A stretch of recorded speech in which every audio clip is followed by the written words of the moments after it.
কাল তমলুকে অভিষেক বন্দ্যোপাধ্যায় কর্মী সভা রয়েছে আর ট্রায়াল রান চলছিল কপ্টারের, আর সেই সময় আয়কর দপ্তরের অফিসাররা তারা তল্লাশি চালান, এমনটাই অভিযোগ। কথা বলবো, আমাদের সঙ্গে রয়েছেন আমাদের অপর প্রতিনিধি অনির্বাণ বিশ্বাস। অনির্বাণ, সেই মুহূর্তের কথা আমাদের জানাও যখন হেলিকপ্টারের ট্রায়াল রান চলছিল বেহালা ফ্লাইং ক্লাবে, সেই সময় আয়কর দপ্তরের অফিসাররা কখন আসে, তৃণমূলের তরফ থেকে কি অভিযোগ করা হয়, কিভাবে তারা তল্লাশি চালান এবং কেন? দেখো, তোমাকে প্রথমে জানিয়ে রাখি পাপিয়া যে আগামীকাল অভিষেক বন্দ্যোপাধ্যায় তমলুকে তার যে কর্মসূচি রয়েছে তমলুকের সেই লোকসভা কেন্দ্রের কর্মীদেরকে নিয়ে তার হলদিয়ায় একটি বৈঠক করার কথা রয়েছে। তারই কিন্তু পূর্বসূচি হিসাবে আজকে ট্রায়াল রান ছিল কিন্তু বেহালা ফ্লাইং ক্লাব থেকে, এবং সেই বেহালা ফ্লাইং ক্লাব থেকে ট্রায়াল রান যখন হচ্ছে তখন কিন্তু অভিষেক বন্দ্যোপাধ্যায় যে অ্যাডভান্স টিম, অর্থাৎ তার নিরাপত্তার দায়িত্বে থাকা যে অ্যাডভান্স টিম, তার সমস্যা সেখানে ছিলেন। অভিষেক বন্দ্যোপাধ্যায় কিছু লাগেজ সেখানে ছিল এবং নিরাপত্তা রক্ষীদের লাগেজ ছিল।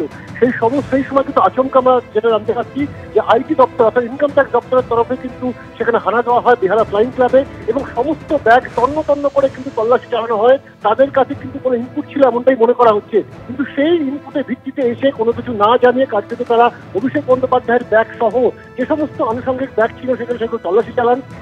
পর যখন আমরা জানতে পারছি তৃণমূলের তরফে যেমন দাবি করা হচ্ছে যে ইতিমধ্যে কিন্তু যখন অভিষেক বন্দ্যোপাধ্যায়ের নিরাপত্তার দায়িত্বে থাকা পুলিশ আধিকারিকরা তাদের কাছে জানতে চান যে আপনারা তল্লাশি চালাচ্ছেন, আপনাদের কাছে কোনো ভ্যালিড ডকুমেন্ট আছে কিনা, সেই সমস্ত বিষয় যখন তারা জানতে চান তাদের সঙ্গে কিন্তু বাঘ বিতণ্ডা জড়িয়ে পড়েন কিন্তু আইটি দপ্তরের আধিকারিকরা।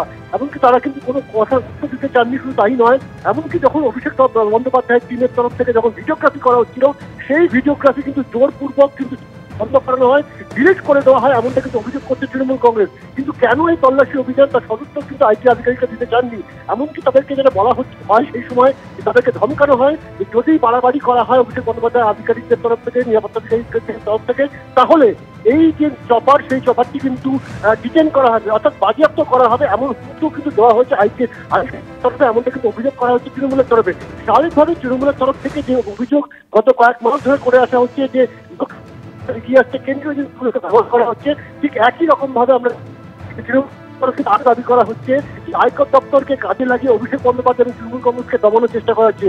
ইতিমধ্যে তুমি জানো যে সামাজিক মাধ্যমে অভিষেক বন্দ্যোপাধ্যায় তিনি একটি এক্স হ্যান্ডেলে টুইট করেছেন, পরিষ্কার জানিয়েছেন যে বিজেপির জমিদাররা তারা যদি মনে করে যে এই সমস্ত কেন্দ্রীয় জিনিসকে ব্যবহার করে তারা তৃণমূল কংগ্রেসকে মাধ্যমত করবে বা বাংলার মাধ্যমত করার চেষ্টা করবে, তাহলে একটা হবে এই কথা কিন্তু পরিষ্কার তিনি কিন্তু আজকে সামাজিক মাধ্যমে দিয়েছেন। ফলত আজকের যে ঘটনা ঘটেছে বেহালা ফ্লাইং ক্লাবে, সেই ঘটনাটা কিন্তু অন্য রাজনৈতিক মাত্রা বাড়ির। আমরা জানি যে তমলুক কেন্দ্রের কর্মীদেরকে নিয়ে তার কিন্তু হলদিয়া একটি বৈঠক করার কথা রয়েছে, এবং তার আগে আচমকা এই ধরনের আয়কর হানা বেহালা ফ্লাইং ক্লাবে। অনির্বাণ, অর্থাৎ কালকে তমলুকে সভা রয়েছে, তার আগের দিনই আয়কর দপ্তরের তল্লাশির যেটা অভিযোগ করছে তৃণমূল, যে যখন বেহালা ফ্লাইং ক্লাবে কপ্টারের ট্রায়াল রান চলছিল সেই সময় আয়কর দপ্তরের অফিসাররা তল্লাশি চালান। তুমি আমাদের সঙ্গে থাকো।